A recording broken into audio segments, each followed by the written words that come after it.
What happens when one man tries to watch all the horror films of the 1980s? Well, we're about to find out because I'm your host, Josh Spiegel, and this is the 80s Project.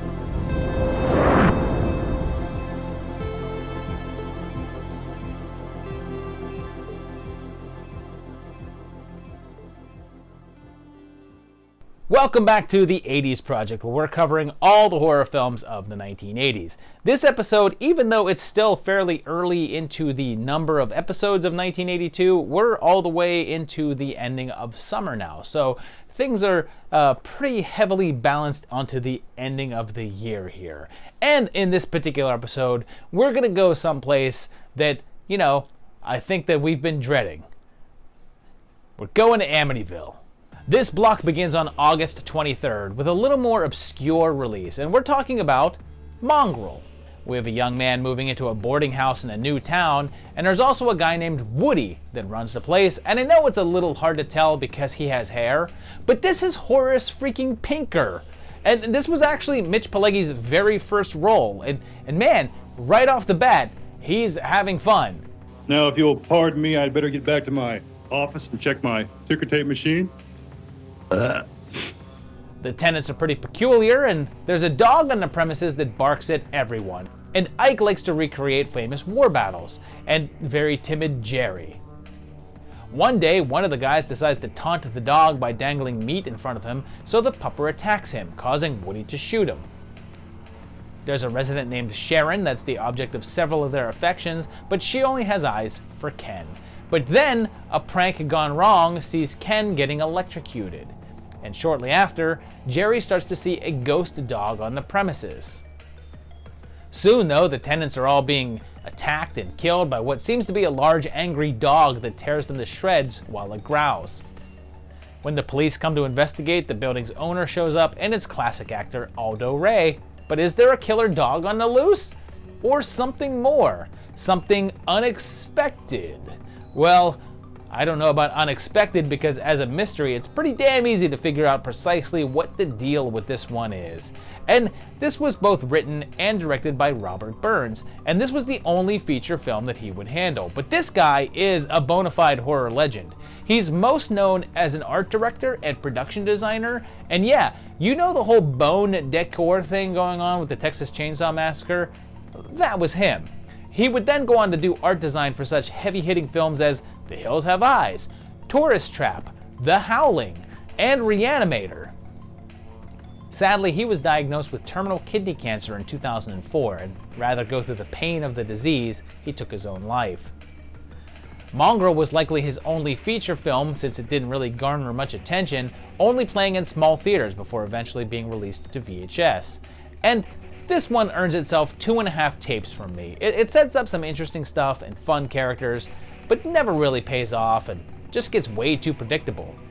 Its horror cultural significance is just a 1.5 though, since it's never really talked about and only has the contributions of Pileggi and Burns. Should you watch it? Maybe? It's not terrible, but it's also not very memorable. But you know how much I love to squeeze tomatoes, Turkey County, huh? You want to squeeze my tomatoes, Woodrow Burkowski?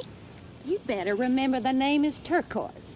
We're now headed all the way over to France because 2 days later there was the release of The Living Dead Girl, which begins the way most 80s films with the phrase living dead in the title did, with a couple of guys and a barrel of toxic waste.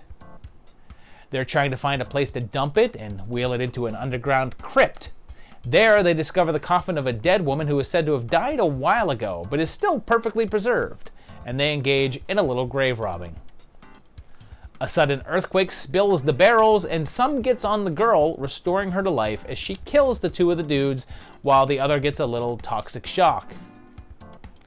Up above, a woman named Barbara is with her boyfriend, and they spot the zombified Catherine walking around, who returns to her old house, a massive castle that's currently for sale. She has memories of a young friend, Helene, and then later kills a couple and drinks their blood. Helene arrives at the house, shocked that her friend is still alive, not realizing that she's undead, although she soon realizes her true nature and becomes intent on restoring her friend and love, mostly by providing her with fresh victims to eat. And this is another entry from Jean Rollin, his third film so far on the project. We first encountered him here back in 1980 with The Night of the Hunted, a cool Cronenberg-esque number that I liked quite a bit. In 1981, he did Zombie Lake, although under the pseudonym of J.A. Laser, and that was kind of a dud, and one that he wouldn't even admit to having anything to do with. So, this is his third film here, and one of his most well-known, and possibly one of the more controversial ones for him as well. Rollin had to cast Francoise Blanchard as Catherine after his first pick, Teresa Ann Savoy, turned him down. It seems that they had a meeting, and whatever happened there, the actress claimed that she would never work with the director under any circumstances. It's also said that while they were filming, much like the classic Spanish Dracula, there was an entirely English version shot as well. That version was apparently directed by Gregory K. Heller, one of the film's writers, and featured the same cast and crew. Basically, after they shot the French version with Rollin, Heller would step in and they would shoot the same scene in English. Unfortunately, that version of the feature was never released, and it's not known if a print still exists anywhere, so it's considered a lost film. It faced a good deal of censorship, with Germany outright banning it, and the UK drastically chopping out all the more gory moments, but is now mostly available in uncut form. And this gets a 3.5 from me. It's a mesmerizing film, and it has a sort of Hammer vibe to it. The pacing could be a bit stronger though. Its HCS is a 2 though, since it's slightly more well known, but is still very underground and a cult feature, but has some recognition and Rollin behind it. Should you watch it? Yeah, but just don't expect non-stop action.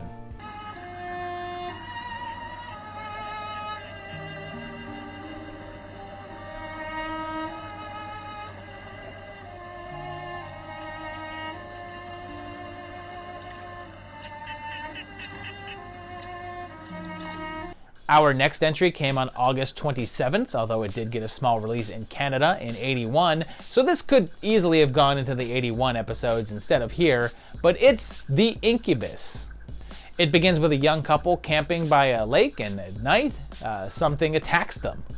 Meanwhile, there's a young man named Tim that is having recurring nightmares about some sort of occult ritual. His girlfriend is named Jenny, and her dad is John freaking Cassavetes. And you know, he's a legendary Oscar-nominated director and writer and did a fair share of acting, but this is his only low-brow horror flick. Turns out that Mandy from the beginning survived the encounter, but was assaulted by the attacker, and Roy is killed. A little later, a local librarian is attacked in the same manner, and Doc Mickey Morty is on hand, and man, Harvey Atkin is like the subtle superstar of the 80s project. He's been in the 80s Funeral Home, 81's Last Chase from the Sci-Fi List, as well as Heavy Metal, and also Visiting Hours, and now this. A reporter is on hand looking into things, and Sam questions her, but is shocked at how much she resembles his dead ex-wife. And what's weird here is that, remember how when I said that this is a sort of low-brow, trashy horror flick that doesn't seem like something Cassavetes would have been associated with? It might be because this was directed by John Howe, who had made some highbrow affairs in the genre before. He did the amazing Legend of Hell House and had just done the Disney horror film The Watcher in the Woods. So it's likely that it was thought that this would be a more distinguished feature, like Rosemary's Baby, which Cassavetes had also appeared in. Hoff was capable of more B-movie level stuff though, since he would also later do American Gothic, and then The Howling 4. I guess there's also some issues with the title of the film, since it was intended to just be Incubus, but the marketing added "the" in front of it, so it became unclear which to actually use. Most sites like IMDb and Wikipedia both refer to it as The Incubus, but the film itself simply says Incubus. One thing of note is that at one point, characters at the theater watching a movie that is for some reason a music video, and it's for the metal band Samson, notable for being the band that Bruce Dickinson was in before Iron Maiden. It got a bit of attention and did pull around 6 million in the theaters, but it got some mixed reviews, with most criticizing its meandering plot and random story threads that seem to be from a different movie than the one it is by the finish, with One hell of a downer ending. And I'm going to go ahead with a 3 on this one. It's an enjoyable watch and flirts with respectability, but it's just too unfocused to really feel like a complete film. Its significance is a 2.5 since it's got a bigger name in the driver's seat and Cassavetes is involved, and did get some attention, but it's mostly forgotten and never really reached more than a nominal status. Should you watch it? Yeah, give this one a go, but don't confuse it with Incubus the band, or else you'll soft rock yourself to death.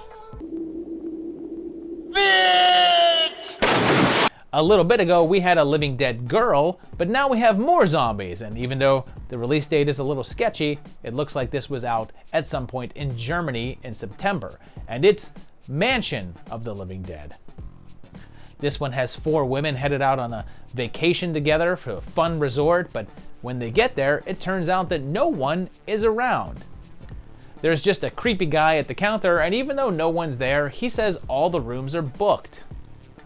The girls are each romantically involved, and one of them is Lena Romay, Spanish actress who we last saw in Oasis of the Zombies and Sex is Crazy, but has also showed up before in White Cannibal Queen, and there's a distinct link between those movies, and we'll discuss that in a second here. And I should point out that there's very little of this movie that I can outright show, because the women are entirely naked through most of the scenes here, and there's some fairly explicit moments. Soon, as you would expect, one of the girls decides to go off exploring on her own, and she discovers a nearby monastery that appears to be abandoned and goes inside, where a voice asks what she's doing there. The hotel manager is also pretty familiar, considering he was also in Oasis of the Zombies, and Sex is Crazy, and White Cannibal Queen, but also in Devil Hunter and Cannibal Terror, and yep, all of those movies are from Jess Franco, and this is the 6th film that we've seen him direct in the 80s, and the 2nd film for 1982, with Oasis of the Zombies being the first. When Carlo takes another of the women to the monastery, it turns out that there's these robed monks there wearing skull masks, and they rape her and then kill her. And damn, this year, this month in particular, is just full of sexual assault. What the hell, 1982?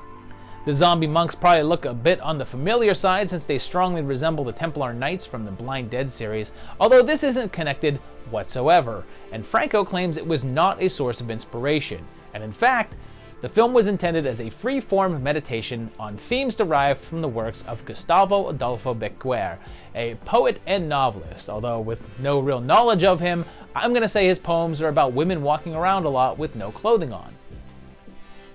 And I'm giving this one a 2.5. It's probably one of the better Franco films I've covered, but it's still just got way too much aimless walking around. Its significance is a 1.5 since it's not really remembered at all and is just a blip on Franco's roster. Should you watch it? I mean, there's worse films with the phrase Living Dead in the title, but there are also far, far better.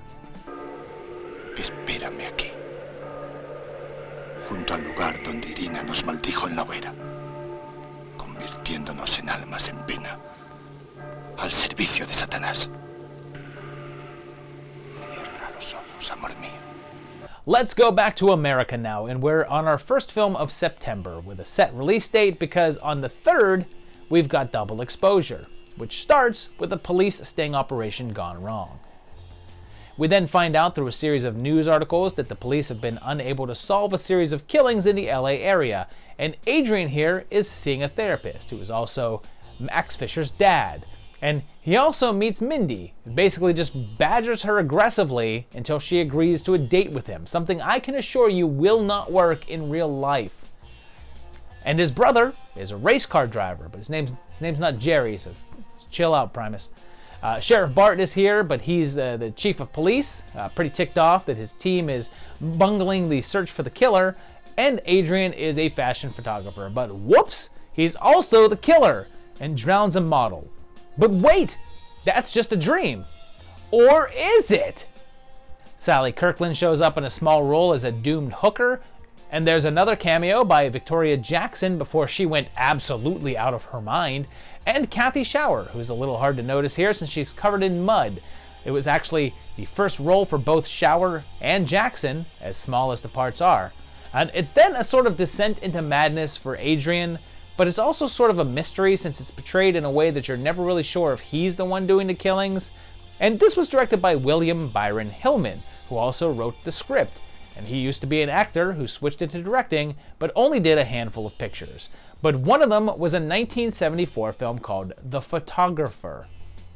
That film was also about a shutterbug who killed his models, and this movie is considered to be a sort of loose remake. That one also has a main character named Adrian Wilde, and that character is also played by Michael Callan, although at times Hillman has stated that this movie could possibly be considered a prequel to The Photographer.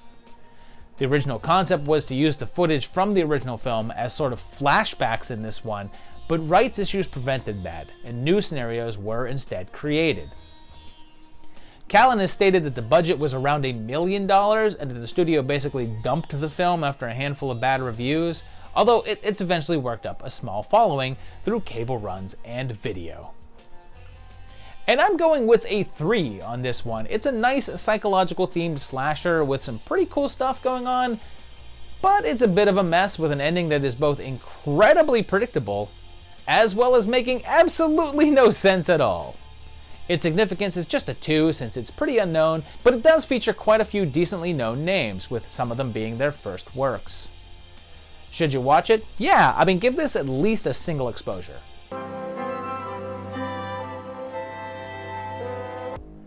This next one is a bit confusing once I say the title, but it also doesn't even have a confirmed release date, but is known to have been released in '82, and it's Invitation to Hell. Now, that confusing part is based on the fact that there's also a TV movie directed by Wes Craven himself that came out in 1984. But this isn't that. This is actually a British film that begins in a rather weird way as a woman is driving on the road and finds her path blocked by a tree. But luckily, the Hulk is there to move it out of the way. I mean, I don't know if the colors on my version are off or if this guy is painted green. Just some random green painted shirtless Hulk mask wearing guy out there doing good deeds. Turns out that Jackie is invited to a fancy dress party, a costume party for us septics, but she's then drugged and isn't allowed to leave the premises. Her friend Laura reveals that they're under the sway of a druid who can be anyone at any time, and tries to go off to find help, but is killed. When Jackie discovers that she's meant to be a virgin sacrifice, she tries to remedy her situation only for her chosen lover to be killed as well. And this is actually a pretty short film. It's only 45 minutes since it was meant to go straight to video as a double feature with another film called The Last Night, which I'll cover a little later on in the project. Both films were directed by Michael J. Murphy, who did a number of low-budget films as well as serving as cinematographer, even if none of them were real attention getters. It's done very cheaply, although does manage a modicum of style, and has a nice moody, low-key synth score to complement it. This one really feels like a movie that people made in their backyard, but does have a charm about it, but never really went that far outside of the meager cult following. But at less than an hour, it's nicely paced, and has a nice little gory over-the-top finale. And this was fun. I give it a 3. It's not good or anything, and it's really rough around the edges, but it was nice and entertaining. Its significance is just a 1 though, since no one has heard of this, and even I thought it was the Craven film when I first listed it down in my notes. Should you watch it? Yeah, I mean, it's a quick watch and kind of worth it.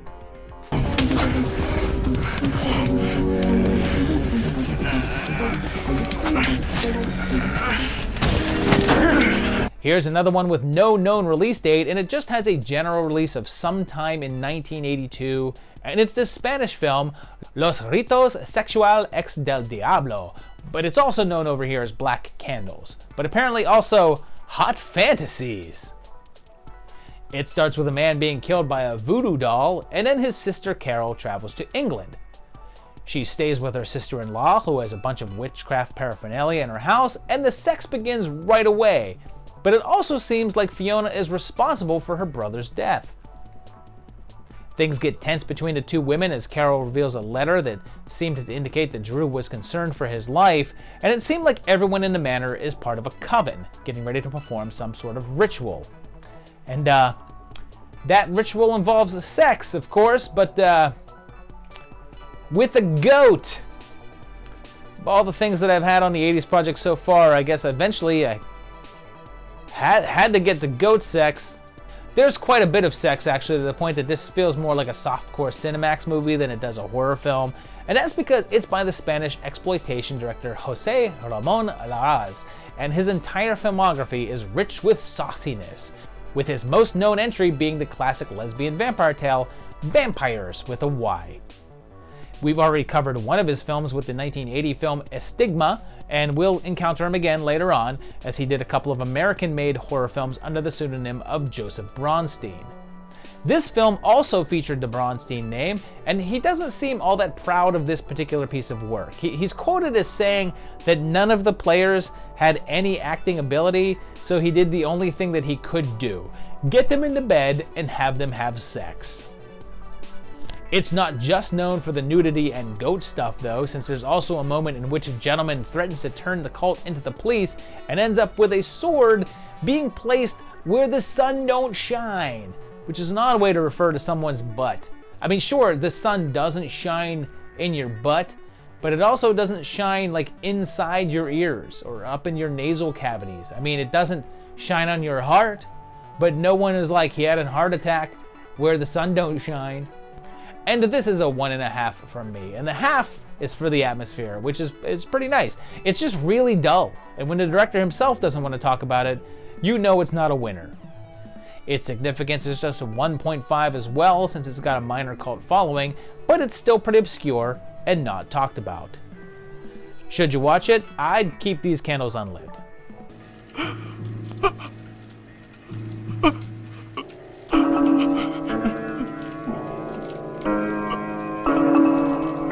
Okay, this next one is kind of weird to include, but I thought it was kind of noteworthy, so I had to include it.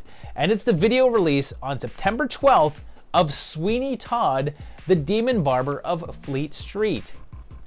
It's actually a televised version of the stage musical which played on Broadway. It opens with a song telling us that Sweeney is a bad dude, and we meet him and a young sailor returning to London in the mid-1800s. And Todd is played by George Hearn, and he's recognized by an old beggar woman.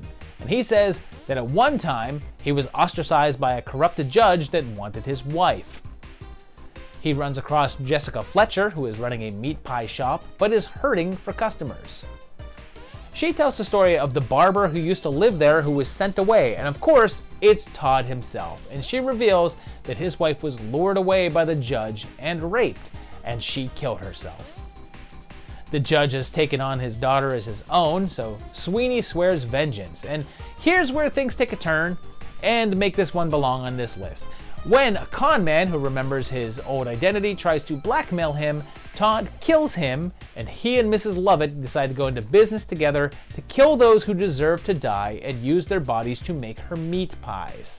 At last, my arm is complete again! They then sell them to the general public and make a killing. And yeah, I'm sure you've heard of this one, and it has a pretty storied history. The tale of the Demon Barber began back in the 1800s in a penny dreadful called The String of Pearls, and became a stage play back in 1970.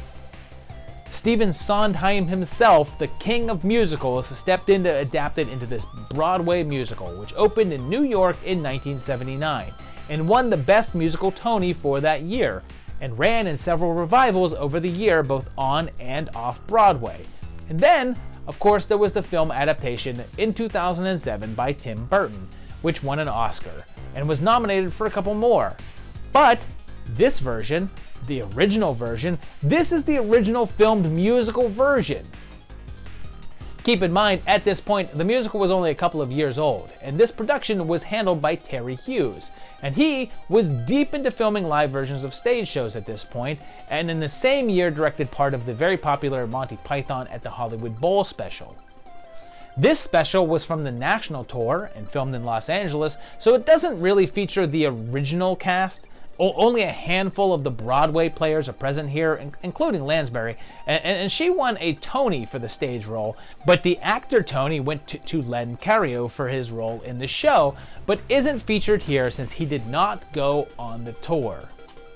This was mostly recorded in front of a live audience, but some of the cutaways and close-ups were shot separately with an empty theater. It was aired on the Entertainment Channel, a cable network out of New York that shut down a year later in '83, but was sort of like PBS-ish, and then released on home video not long after. And I'm gonna give this a 3.5, and look, I'm not a big musical guy, but this is damn good stuff, and surprisingly violent for a Broadway show, and certainly fits with horror content. Its significance is a 3, and I'm torn here because clearly Sweeney Todd is important to horror, and the show is very significant, but this particular filmed version, it's hard to quantify that this specific film is what's significant and not the live show itself. Should you watch it? Yeah, I mean, even if you're not a musical fan, this has some good gruesome bits worth checking out.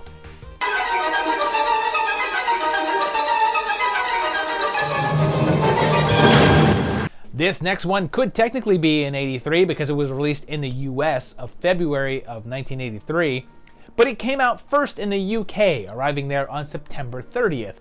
And it's The Entity. And yeah, we're really gonna rock with this whole sexual assault by the supernatural theme we have going on in this vlog, aren't we? We have one of Hannah's sisters here, and she's a single mom, and one night a seemingly invisible force attacks her in her home. Right after, the house starts to shake and things are flying around, so they leave. Soon after, something causes her car to lose control and she goes to a psychiatrist, and it's freaking Ron Silver. And you know, Ron Silver has never played a character that I've just strongly identified him with. I never see him and I'm like, oh look, it's blank from whatever movie. I just see him and say, oh, it's freaking Ron Silver. When she returns home, she's attacked again, and she tells Doc Phil that her first husband died, and that she was abused as a child, and then is attacked again, this time in front of her family, and watches her son get some sort of electroshock. She's then introduced to a group of doctors who want to discuss her case, and they think that her situation is in her head. And she's also dating Mo Green. And then there's the moment that has become one of the film's most notable, although it's one that I can't really show. They built a fake body and prosthetic breasts that look like someone is groping them, an effect that was overseen by Stan Winston. And the crazy thing is that this is very, very loosely based on a, quote, real case of a woman named Doris Bither, who claimed to have been repeatedly assaulted by a ghostly force. Contrary to the film, her home life was more unstable, with a history of substance abuse, and her family was living in a condemned home. So it wasn't much like the pleasant suburban lifestyle we see the character of Carla lead. Paranormal investigators looked into her case and didn't witness any attacks on Bither's person, but claimed to have experienced ghostly activity and provided photographic evidence, although the pictures appear to simply show simple camera errors. But a writer named Frank De Filita became interested in her story and wrote a novel about it, which he then adapted into this screenplay. Director Sidney J. Fury came on board to direct, and he's all over the place when it comes to the jobs that he takes. I mean, he'd been directing since the 50s and is still going, having a dramatic film in post-production right now, which is pretty impressive for a guy who's 90. But this is the guy who made 3 out of the 4 Iron Eagle movies, as well as Superman 4, The Quest for Peace, which IMDb says is his most notable movie, which I'm sure he just loves. Barbara Hershey signed on, even though she was very hesitant due to all the sexuality and nudity required in the film, but was assured that they could accomplish it all using body doubles and special effects, and ended up referring to it as one of the best creative experiences of her career, and had an excellent time working with Fury. The budget was pretty heavy at $9 million, and when it was released, it faced some challenges as it was protested by women's groups who felt that depictions of the assaults were exploitative and offensive, which upset Hershey, as she felt they went out of their way to not make it lurid. The reviews were so-so, and it didn't do too well, but it did make a little profit, bringing in around $13 million. Over time, though, appreciation for it has only grown, and Martin Scorsese has placed the film on his list of the scariest films of all time, ranking it higher than both The Shining and Psycho. For a while, there were talks of a remake with James Wan producing, although that was back in 2015, and there hasn't been any word in quite a while, so it seems dead. But the weirdest, and I mean weirdest thing about this one, is the existence of a video game tie-in from Atari. It was produced but never released, although a prototype exists, and was released online much later. It's obvious why they didn't put it out, although the game doesn't really match the movie, as you play as the ghost, and the object is to simply reach a higher plane of existence and not to, rape Barbara Hershey. And I'm not as on board as Scorsese, but I'll give it a 3.5. It's doing some interesting stuff, and it's nice that Fury doesn't make this excessive and treats it instead as a psychological horror tale. And Hershey is excellent, but I really feel like it spends too much time with some repetitive scenarios when it could have been diving deeper into the character stuff. Its significance is a 3 since it's more well known and has grown in appreciation over time, but it wasn't a mainstream success and didn't have a huge impact on the genre. Should you watch it? Yeah, it's a really solid film that had potential to be more, but it still delivers. Be wary that it's sensitive subject matter, so if that sort of thing is difficult, then you'll want to stay away.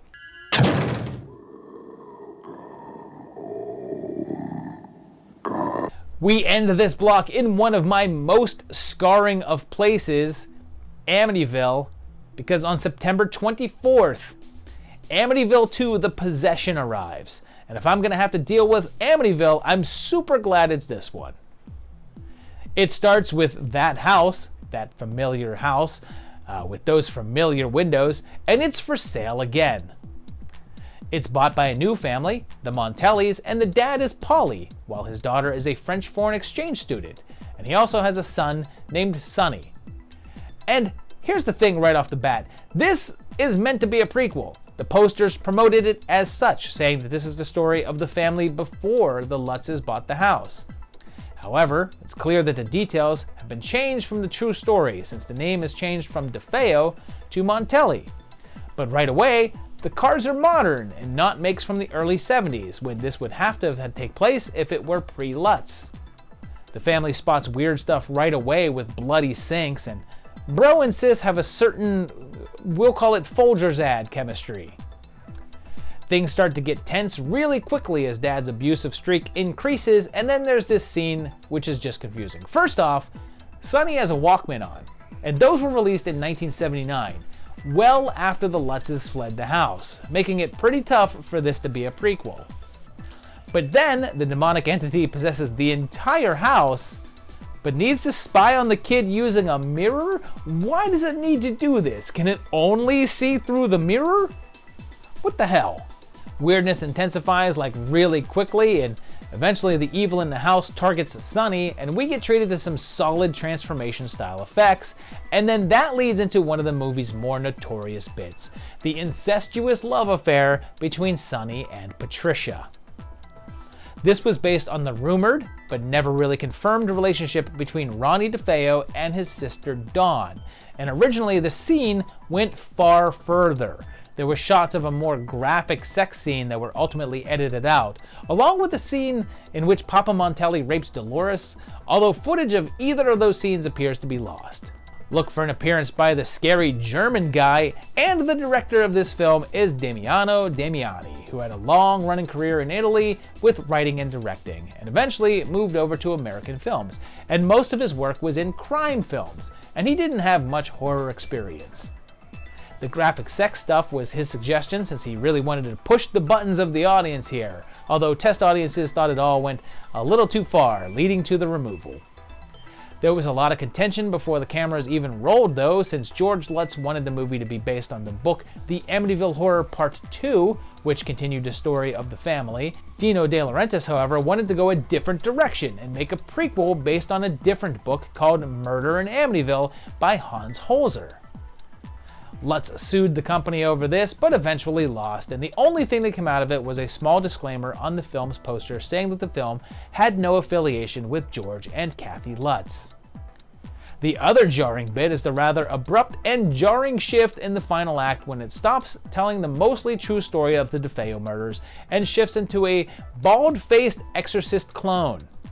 Budgeted at around $5 million, it did pretty well, bringing in around $12 million in ticket sales, making it a moderate success, although nowhere near the level of the first film.